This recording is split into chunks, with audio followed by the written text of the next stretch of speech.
আমার বাইরে 18 তারিখ 1 মাস 2024 সালে আমার বাইরে ঘর থেকে বাসা থেকে ডেকে নিয়ে যায় মোহাম্মদ আলীর ছেলে নাজমুল। বাসা থেকে ডেকে নিয়ে যাওয়ার পরে আমরা তো আর বলতে পারি না।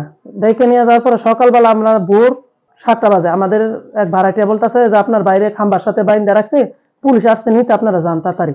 গাজীপুর মহানগরীর টঙ্গীতে খুনের মামলার বাদীর বাড়িতে আসামি পক্ষের লোকজন হামলা চালিয়ে মামলা প্রত্যাহার করতে হুমকি প্রদান করে। গত শুক্রবার দুপুরে মহানগরীর টঙ্গী পশ্চিম থানার মাসিমপুর এলাকায় এই হামলা ঘটনা ঘটে। পরে পুলিশ সংবাদ পেয়ে পরিস্থিতি নিয়ন্ত্রণে আনে। এছাড়াও তদন্তে পুলিশ গাফলতি করছে বলে অভিযোগ উঠেছে।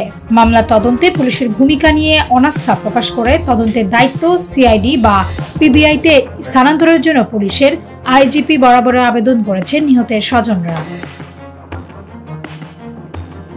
গত 2024 সালে 18 জানুয়ারি ভোর রাতে মিলগেট লাল মসজিদ বস্তির একটি গ্যারেজের সামনে বিদ্যুতের খুঁটির সঙ্গে বেঁধে মাছিমপুর এলাকার লাল মসজিদ বস্তির মৃত শেরেকুল নুরুজ্জামান মিয়ার ছেলে শাহ আলীকে মাথা সহ পুরো শরীর জখম হয়ে গুরুতর আহত হয়। পুলিশ ঘটনাস্থলে উপস্থিত হয়ে আহত শাহ আলীকে উদ্ধার করে টঙ্গীর শহীদ আহসানুল্লাহ মাস্টার জেনারেল হাসপাতালে নিয়ে গেলে কর্তব্যরত চিকিৎসক তাকে মৃত ঘোষণা করেন।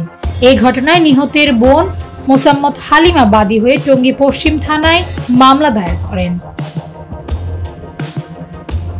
মামলার বাদী নিহতের বোন বলেন, নিহত শাহ আলী ও তার স্ত্রী কাপড় বিক্রি করত। দীর্ঘদিন যাবৎ অবৈধ বিদ্যুৎ ব্যবসা, গার্মেন্টসের পুরাতন মালামাল, বস্তির জায়গা জমি দখল নিয়ে নিহতের সাথে বিরোধ চলে আসছিল। বাসা থেকে ডেকে নিয়ে শাহ আলীকে হত্যা করে হত্যাকারীরা নিজেই পুলিশকে সংবাদ দিয়েছে। আমার সমস্যা, আমার বাইরে 18 তারিখ 1 মাস 2024 সালে আমার বাইরে ঘর থেকে বাসা থেকে ডেকে নিয়ে যায় মোহাম্মদ আলীর ছেলে নাজমুল। বাসা থেকে ডেকে নিয়ে যাওয়ার পরে আমরা তো আর বলতে পারি না। ডেকে নিয়ে যাওয়ার পরে সকালবেলা আমরা ভোর 7টা বাজে আমাদের এক ভাড়াটিয়া বলতেছে যে আপনার বাইরে খাম্বার সাথে বাইন্দা রাখছে, পুলিশ আসতে নিতে আপনারা যান তাড়াতাড়ি। পরে আমি ঘুমে থেকে দৌড় পেরে গেছি, যাওয়ার পরে গিয়ে দেখি নাই, আমার বাইরে নিয়ে গেছে থানা শহীদ আহসানুল্লাহ মাস্টার হসপিটালে নিয়ে গেছে।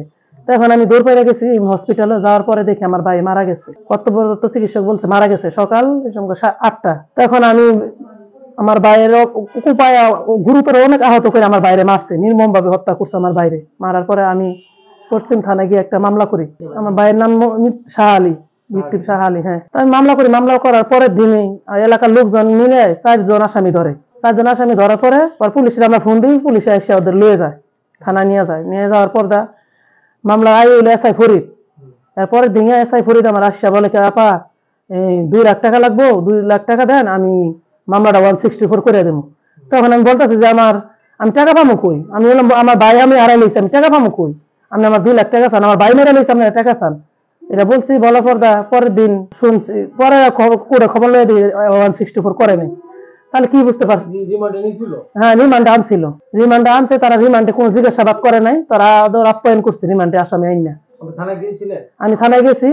থানায় গিয়ে দেখে ওরা কোনো আসামিরে কোনো জিজ্ঞাসাবাদ কিছুই করে না। আমি রাতে 10টা পর্যন্ত থানায় ছিলাম। থানার পরে আমার ওসি সাকাত আমার সাথে খারাপ দুর্ব্যবহার করছে, বলছে যে আমাদের কাজ আমাদের করতে দাও, তোমাদের কি? আমরা মামলা করছি, মামলা ওরা আসামি ধরে আনছে, আমরা আমাদের কাজ করবো, তোমাদের এর কথা নাই বললা ধমকায় ওসি সাকাত আমাদের বের করে দিচ্ছে। স্থানীয় সূত্রে জানা যায়, খুনের মামলার আসামিরা বিভিন্ন রাজনৈতিক দলের সাথে সম্পৃক্ত ও প্রভাবশালী, যার কারণে নিহতের পরিবার সুষ্ঠু তদন্ত ও ন্যায় বিচার না পাওয়ার সম্ভাবনা রয়েছে।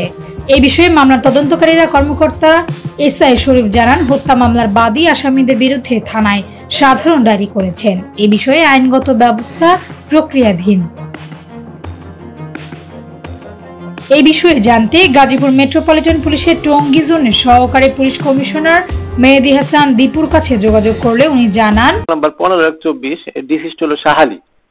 এই শাহ আলী মামলার আগে তদন্তকারী কর্মকর্তা ছিল এসআই ফরিদ, পরে তদন্ত ওসি জাকির সাহেব ছিল, এখন এসআই শরীফ ভাই। শরীফ সাহেব তদন্তে গিয়েছিল 10 জানুয়ারি। তো তার সামনেই আসামিরা ক্ষিপ্ত হইয়া বাদীর বাসায় হামলা চালায়, এমনকি শরীফ সাহেবকেও তারা সেটা পুলিশের সাব ইন্সপেক্টর তাকে মানে নাই।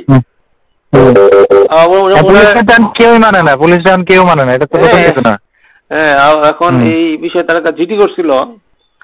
এই বাদী খুব নিরাপত্তাহীনতায় আছে। তারা আমাদের প্রেস ক্লাবে আসছে, তারা একটা সাংবাদিক সম্মেলনের বক্তব্য দিছে। ঠিক আছে, আমার যেটুকু সামর্থ্য সেইটুকু আমি করবো। আমরা ইজতেমা নিয়ে ব্যস্ত আছি, আমাদের যেটুকু সামর্থ্য আমরা সেইটুকুর মধ্যে আমরা কাজ করবো। হ্যাঁ, ওই বাদী এরা বাড়িতে থাকতে পারতেছে না, ওদেরকে প্রতিনিয়ত। ঠিক আছে, যে দারোগা যার নামে যদি ইন্ডোস আছে তার সাথে যোগাযোগ করতে বলেন।